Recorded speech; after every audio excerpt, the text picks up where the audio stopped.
You know, times are crazy. People find themselves asking, is my dog an elite pedophile? Well, I'm here to tell you, there's a few surefire ways to find out the truth. Number one, do they have any ties to Epstein and his plane and his private jet and island? Have you seen them worshiping Moloch, the Canaanite god of child sacrifice? Do they have a fascination with cheese pizza?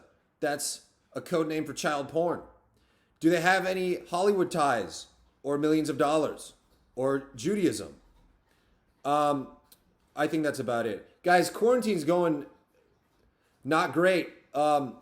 It's been better. It's been a lot better. It took a dark turn for a while there. Things got real dark. There's a lot of hopelessness, a lot of a lot of whoa.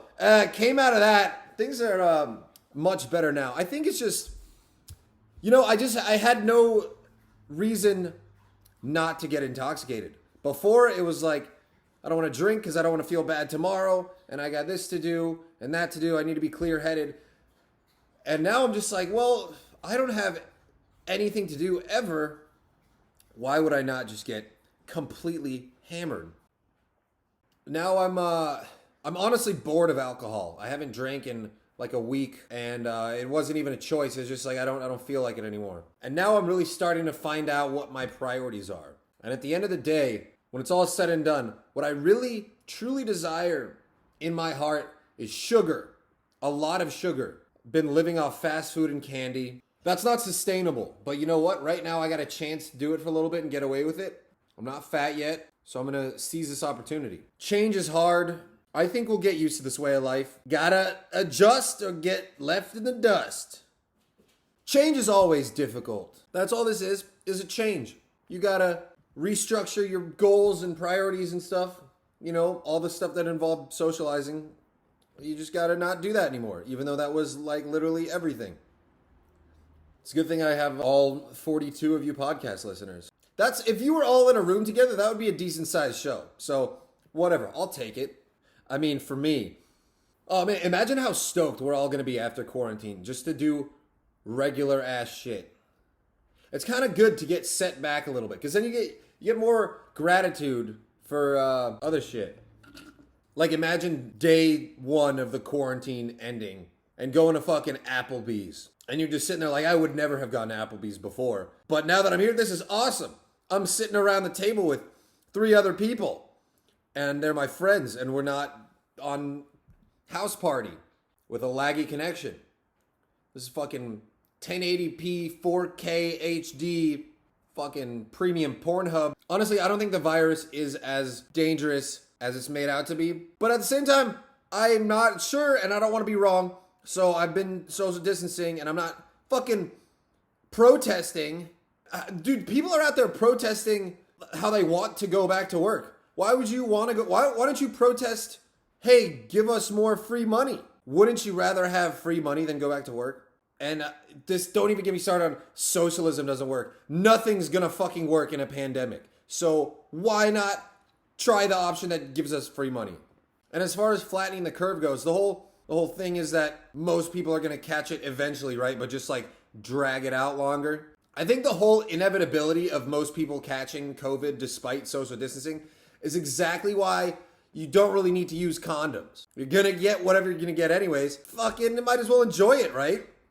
Why quarantine your dick? And airlines are gonna get bailed out? That is retarded. Airlines are probably the worst companies on the planet. Dude, you have to pay like $200 on most airlines to cancel a flight. Do you know what's a free way to do that? Just don't go.